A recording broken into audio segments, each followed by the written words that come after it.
Hi, my name is Bryan Madrid. This is my third year here as a graphic design student, my second year as a resident assistant with University Housing, and my first year working with Teddy's Pantry. Some of my hobbies include cooking, baking, drawing, taking pictures, and playing music. They're all things that I kind of get to do with my hands and be able to create something. That's honestly something that I've always found super rewarding and I've always been incredibly passionate about. I recently changed my major back to graphic design after a year in human services.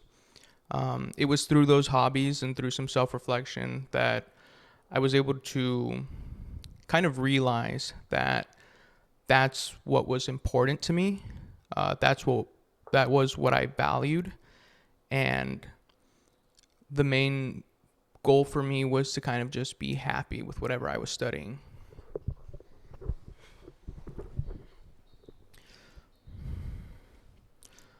I want to continue as a Toro RA so that I can continue to attend and advocate for the needs of our resident population.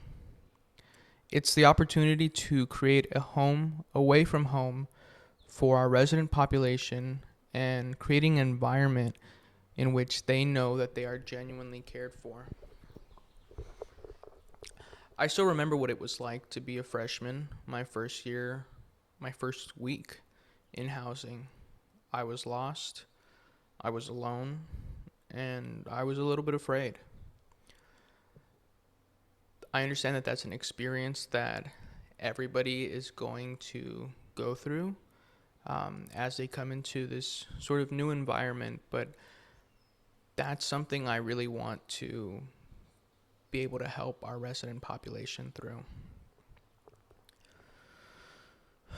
Additionally, I would also like to stay with the university housing team, as it has been one of the greatest components of my individual and professional development. I owe a lot of it to my first RLC for continually pushing me to do better than I was doing then and for always believing in me. Thank you, pal.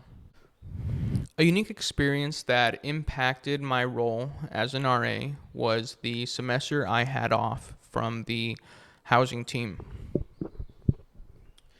Not receiving an offer to continue for the 23 to 24 academic year was devastating, to say the least. But it really made me reflect on a lot of my actions throughout my first year as a resident assistant, the general attitude that I approached the work with, and I was able to do some thorough self-reflection thanks to some of the dialogues I was having with my former professional staff. I realized that I was kind of taking the position for granted, and I wasn't really doing my best in the role. And I honestly don't believe that I would have been able to come to that same realization and, at the very least, to that same level of understanding had it not been for the rejection. Secondly, due to that experience, I learned how much I genuinely loved the work that I was doing here as a resident assistant. Not being able to continue in the position for the academic year was really hard on me, especially because a lot of the close friends that I had were still in the position, so I was still close enough to observe a lot of the work that was going on, but not close enough to actually participate in it myself. I realized in that semester away from the housing team that I was passionate about the work that we do here. Not being able to participate in the work we do for the community, not being able to kind of serve our residents to the same capacity was kind of agonizing. Watching my friends continue in the work that I used to do and watching new resident assistants kind of replace me and take residents that used to be mine was difficult for me. But it made me realize how much I love the work that we do here and how passionate I was about it all. One of the biggest challenges I see our residential population facing in the upcoming academic year is food insecurity. Now, we do have a few dining locations available on campus, but they're more catered to the commuter student. They're open till 2, 3, or 5 o'clock, and our housing residents are hungry at 8, 9 o'clock. Delivery is an option, sure, but it's far too expensive and far too unhealthy to be something that we push our residents to kind of have to choose an option. Now, there's the choice of buying groceries, but that too can be expensive in our current economy. Thinking back as a freshman, my first year here in housing, a lot of the food that I was purchasing, I was only able to afford because I had PEBT. Now, that was a form of EBT that we received during the pandemic. Honestly, had it not been for that, government assistance, that EBT card, I would not have been eating that well. I didn't have a job on campus yet, and I didn't really have a source of income. So that was really my only option to be able to afford food. I would say that there's definitely a clear vacuum of affordable dining options here for our housing population, at least until the dining hall is established and open. As to how I would like to address this issue, first, I aim to use my position with housing as a platform for outreach for the work that we do at the Toro Pantry.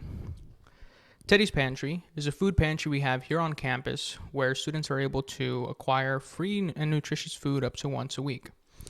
Using my position as an RA, I can better perform outreach for the program through my fellow RAs and also through my RLC to be able to really reach the housing community better than I would be able to as just a student assistant at Teddy's Pantry. Second, after successfully performing outreach for the program and once residents have started to become more aware of the resource that's available to them, I would like to start hosting food demos for the residents on campus. So not only am I providing residents with food that is free to them that they're able to use, but I also want to teach them what they can do with that food.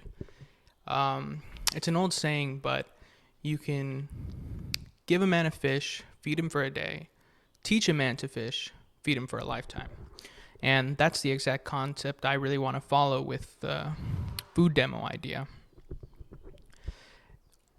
Now, I'm aware that the Teddy's Pantry and CalFresh has hosted food demos on their own with housing before, but it seems to me that those have fallen through with our community due to two main issues.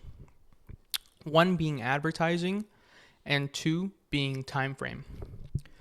I believe that as an RA with university housing and also working with Teddy's Pantry, I would be able to do some of the best advertising for these food demos.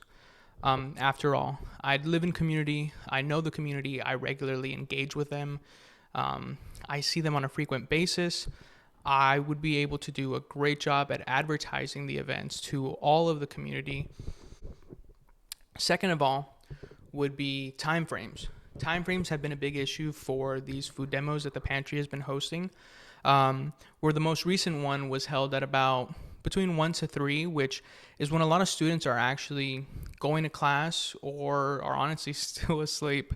I do believe that as a student assistant and as a resident assistant for university housing, I would be able to solve that issue because then I could host the food demo under university housing, but still be a collaborator for Teddy's Pantry and be the kind of representative associate for the program, thus allowing us to be able to host these programs later in the day when residents are actually available. Step 3.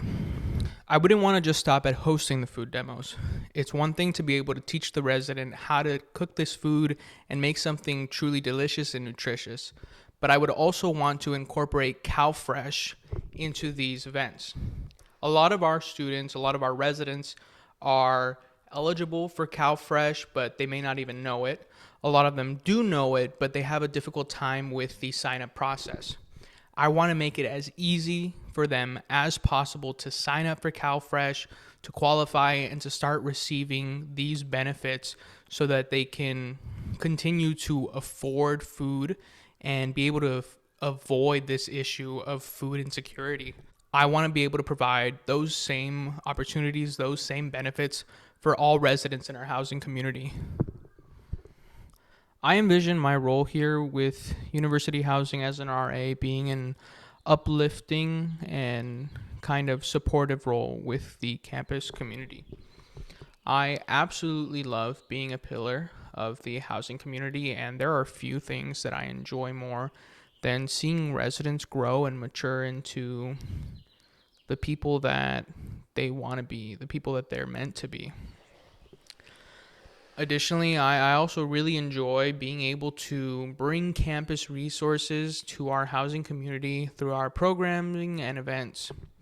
Being able to show our residents the resources that are available to them on campus and doing outreach for those resources is what I was hoping to achieve with my collaboration coming up with the DH Urban Farm, and I'm really happy to say that that is something that I'm incredibly proud of and I hope goes really well.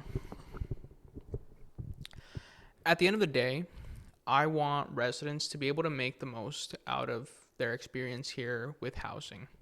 In whatever way that might look for them, I want to ensure that they are able to achieve that and look back on this experience fondly.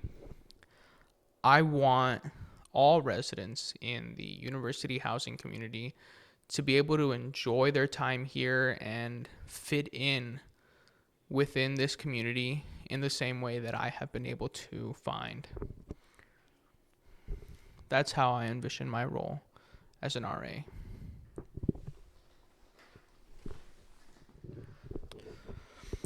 When it comes to handling more sensitive issues, whether the challenge is academic, emotional, or social, I always like to approach these kind of ordeals with a casual demeanor, a sort of more friendly, a little less uptight and professional demeanor.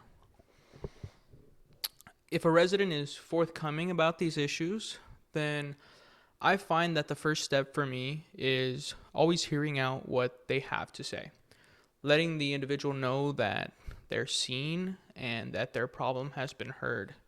It's an important first step towards building a foundation of trust.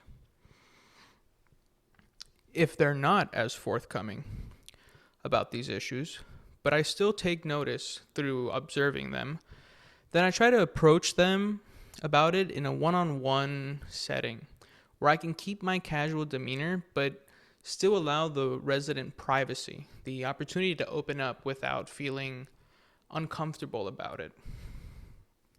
Letting them know that while I am an RA here with University Housing and a mandated reporter, and that I'm here to assist them, that I'm also a resident and a student just like them, who has experienced a lot of the same problems they might be going through. I find this to be the most effective method as it allows me to develop a sense of trust and a better relationship with the resident. From that point on, in both cases, whether they come to me or I have to come to them, it's about finding them the best resource to assist them with the challenge that they're facing. Residents that are struggling with academics might need to be referred to the TLTC center, or be advised to contact their academic advisor. If they're struggling emotionally, maybe they need somebody to hear them and listen to the issues that they're going through, or maybe it could be more drastic and they need a referral to psych services here on campus. If the issue could be social, then maybe what they really just need is somebody to kind of spend time with and somebody to fill that kind of space. Now, as a resident assistant, of course, we can't always be there for all of our residents at the same time. But for this particular example, you could invite them out to a event that one of your fellow RAs might be hosting. Go with them, take them there. That way they're not as anxious about attending, not as afraid about being alone, and there they might be able to make friends, especially if you give them a little push.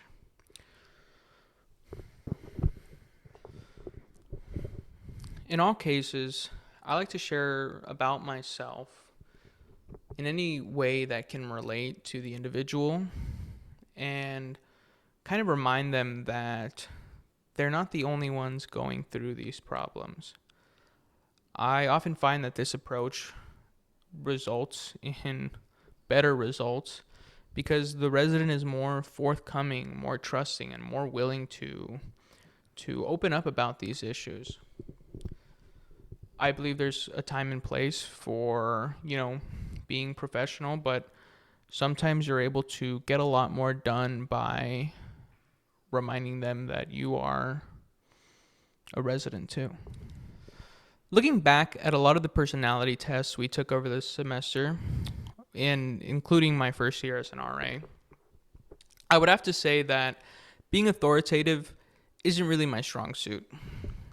In fact, conflict kind of makes me uncomfortable. I believe I fell into a lot of the categories which would be described as golden retriever or teddy bear and any other descriptor of that type. And it's true that I rather avoid conflict if necessary and often look for any other sort of resolution possible. Though I see the benefit of being authoritative in certain circumstances, and I have made efforts to be more authoritative when necessary, I've also learned to play to my strengths. That is to say that a lot of our residents just want to be spoken to with kindness and respect. I believe that the full authoritative approach can be seen as talking down at times or even belittling and can result in a negative response from the resident and end up escalating the situation further. I have found it better to rather be kind/relatable and achieve an understanding of each other's position, which in turn develops a sense of trust and respect. After all, we're all housing residents/students just trying to get by. This way I can enforce community guidelines and foster a positive learning environment, all through a mutual sense of respect between my community and I. Additionally, I also believe in leading by example, especially tied into the whole fishbowl effect, which we've talked about in previous years. I myself would not break the community standards because it's important to set an appropriate example for the rest of the community. How could I then expect the community to abide by the community guidelines if I, a supposed pillar of the community, myself wouldn't abide by them? A part of myself that I want to improve in is a willingness to step out of my comfort zone. I'll often find myself allowing others to lead projects or withholding opinions from group discussions and always participating in a more supportive role. I'm great at being a team player, and I'm always happy to support others. But I also know that I am more than capable of stepping up and being a leader when needed. But I have often shied away from those opportunities and sort of robbed myself of the chance to grow from it. As I've gotten older and matured a bit, I've started to realize how damaging that mentality can be. I've lost out on so many meaningful experiences because I was either too shy or too embarrassed to really step into the spotlight. I believe that by slowly putting myself out there more and expanding on what I would consider to be my comfort zone would greatly benefit me. It's something that I've actually started putting a bit more thought into and trying to take steps towards actually achieving. Opening up the door for more opportunities. Opportunities that I previously would never have even considered taking because I was too shy to. For example, the photography course I'm taking this semester has an assignment where I have to kind of walk up to strangers and ask if I can take their picture.